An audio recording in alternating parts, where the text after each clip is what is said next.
Hello everyone. Today we will discuss Maxwell equation in differential form. हमने last video में Maxwell equation पढ़ी थी, उसी के आगे हम मैक्सवेल इक्वेशन को डिफरेंशियल फॉर्म में कैसे ड्राइव करें, Maxwell first equation, second equation, third equation, तो इसको हम आज डिस्कस करेंगे। अब इसको ड्राइव करने पहले मैक्सवेल इक्वेशन को हमें कुछ पॉइंट फिक्स है, जो पॉइंट अगर आपने माइंड में सेट कर लिए तो इसके डेरिवेशन में कभी भी कोई प्रॉब्लम नहीं आएगी। जैसे हमें पता है कि मैक्सवेल की अगर मैं चारों इक्वेशन की बात करूं तो मैक्सवेल ने जो इक्वेशन दी तो उन्होंने कुछ इक्वेशन को करेक्टली एक्सप्लेन किया, थोड़ा सा चेंज किया और उनको करेक्टली एक्सप्लेन किया और कह दिया कि मैक्सवेल की first equation and fourth equation.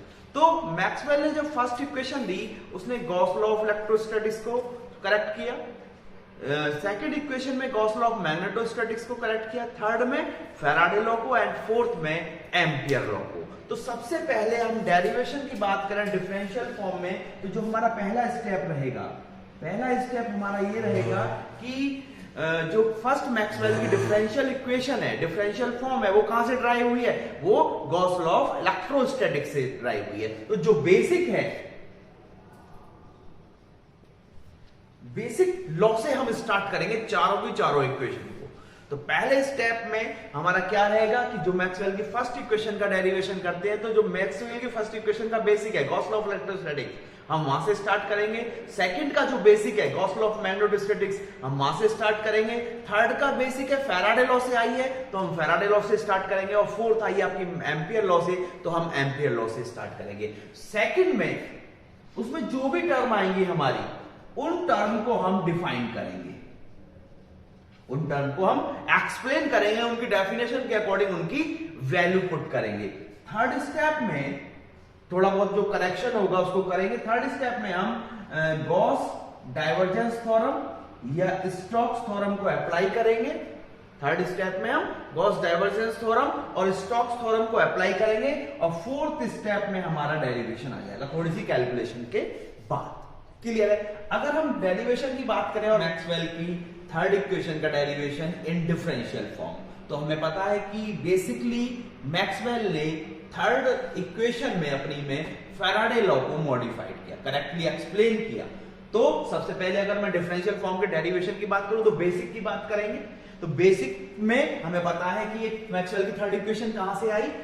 Maxwell की थर्ड इक्वेशन आई फैराडे लॉ से। तो मैक्सवेल की थर्ड इक्वेशन होती क्या है? मैक्सवेल की थर्ड इक्वेशन है curl equal to minus curly del curly D over curly T.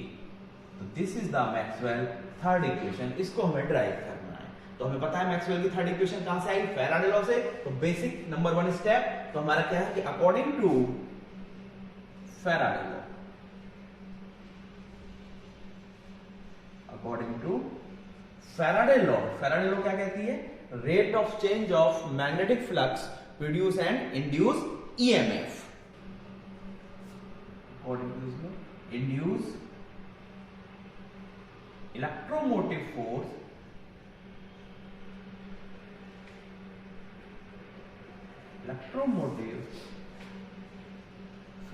that is EMF around any closed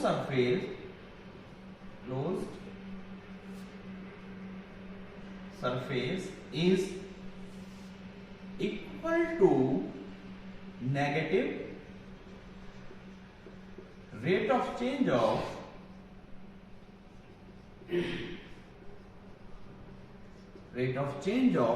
magnetic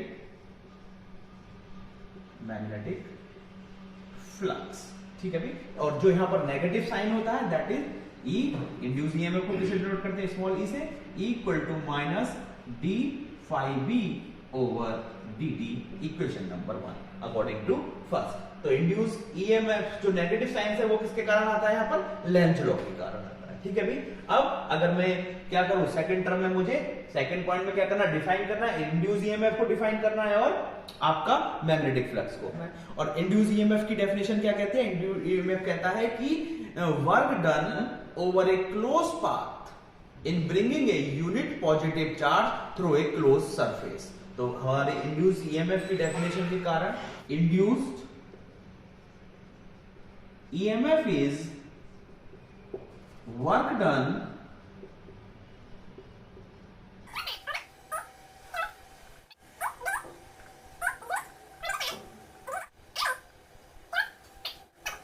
ठीक है भाई। तो इंड्यूस ईएमएफ की डेफिनेशन क्या कहती है? Work done over a close path in bringing a unit positive charge once around a close. तो work done equal to कितना होता है? ईएमएफ। तो E equal to W over work done is F dot dl। भाई work done कितना हो गया? Close path के अकॉर्डिंग जो वर्क डन है, वर्क डन कितना हो गया आपका? F dot dl। और F इक्वल टू कितना होता है आपका? QE। तो QE डॉट dl, ठीक है भाई, QE डॉट dl। और Q कितना है यहां पर? इंड्यूस ईएमएफ की डेफिनेशन के अकॉर्डिंग पॉजिटिव यूनिट चार्ज को, तो Q इक्वल टू +1, ठीक है भाई। तो E इक्वल टू यहां से कितना हो जाता है आपका? E डॉट dl, ठीक है भाई। E इंड्यूस ईएमएफ की डेफिनेशन से E इक्वल टू कितना आ गया? E dot dl। अगर मैं मैग्नेटिक फ्लक्स की बात करूं, हमने लास्ट वीडियो में डिस्कस किया था, मैग्नेटिक फ्लक्स कितना हो जाएगा आपका? B डॉट ds, ठीक है भाई, क्योंकि B इक्वल टू कितना होता है हमारा? d phi b over ds। तो क्या करोगे आप? phi ds को इधर ले जाओगे, इंटीग्रेट कर दोगे तो phi d की वैल्यू आ जाएगी। क्लियर है भाई? इन दोनों वैल्यू को आप इक्वेशन नंबर में 2 में पुट कर दो। तो पुट इन 1, इक्वेशन नंबर 1 में मैंने पुट कर दिया। E की वैल्यू कितनी है आपकी? E डॉट dl, ठीक है। फिर phi b की वैल्यू कितनी होगी आपकी? -d over dt। phi b की वैल्यू कितनी होगी आपकी? b dot ds। क्लियर है भाई? क्लियर है? तो अगर मैं इसको थोड़ा डिफाइन करने की कोशिश करूं तो ये क्या कहता है कि किसी भी क्लोज सरफेस का, अगर ये एक लाइन है, close surface, line of close surface, DL है ना ये, line DL, sorry, line of close surface is equal to the area, of the surface. यहां से देखोगे, अगर line of a close surface is equal to the area of the surface, अगर इसको हम एक्सप्लेन करने की कोशिश करें तो एक तरफ आपका क्या आ गया? लाइन इंटीग्रल, एक तरफ क्या आ गया आपका? Surface integral. थर्ड स्टेप पे जाते हैं। थर्ड स्टेप क्या कहता है हमारा? कि अब गॉस डाइवर्जेंस थ्योरम या स्टोक्स थ्योरम लगेगी। यहां पर लाइन और सरफेस है, लाइन को सरफेस में, सरफेस को लाइन में किससे यूज करते हैं हम? स्टोक्स थ्योरम से। तो अकॉर्डिंग टू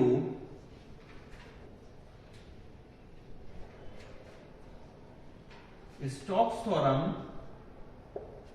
थ्योरम क्या कहती है? Line integral is equal to, line integral change हो जाता है आपका किसमें? सरफेस इंटीग्रल में। किसके साथ?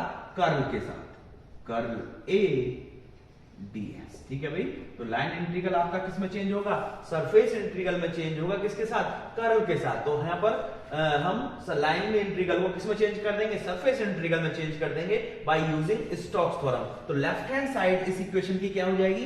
ये लाइन इंटीग्रल है, तो लाइन इंटीग्रल किसमें कन्वर्ट हो जाएगा आपका? सरफेस इंटीग्रल में। E है तो E के साथ क्या आ जाएगा आपका? कर्ल E हो जाएगा। dl का क्या हो जाएगा आपका?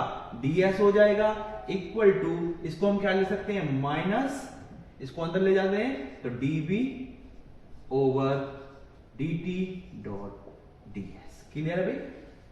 दोनों तरफ सरफेस इंटीग्रल हो गए, दोनों को एक तरफ ले आओ तो क्या हो जाएगा आपका? Surface integral. इसको हम क्या ले सकते हैं? कर्ल E माइनस, ये है, इधर आया, फिर से प्लस का हो गया, db। नहीं, यहां पर एक बात और समझने वाली है कि भाई ये क्या है? d ओवर dt है ना। लेकिन B जो मैग्नेटिक फील्ड है, magnetic field is the function of x y z।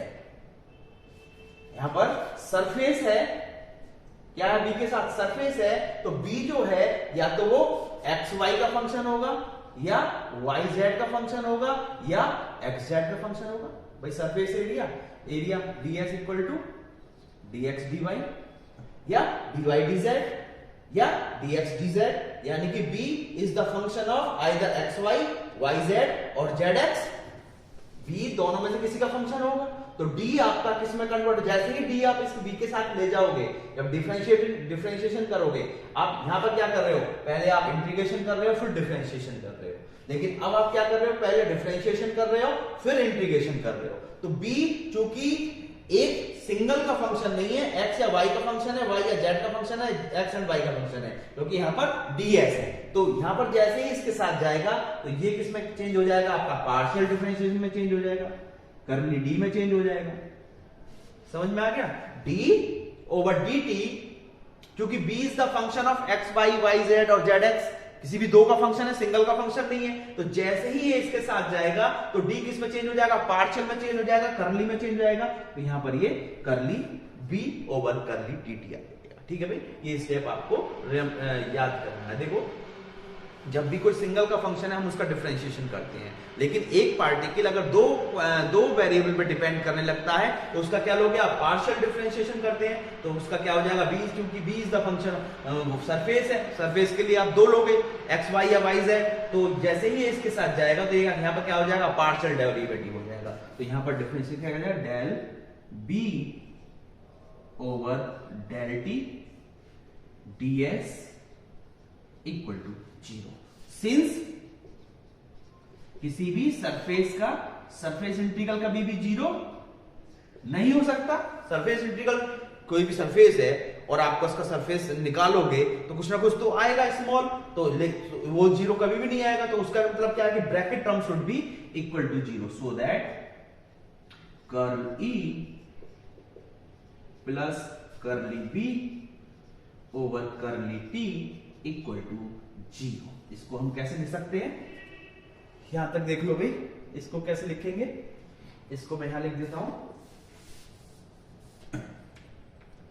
इसको हम लिख देंगे कर्ल E, इसको इधर ले जाओ तो ये क्या हो जाएगा आपका, curl E equal to minus del B over del curly B over curly T, and this is the differential form of Maxwell third equation।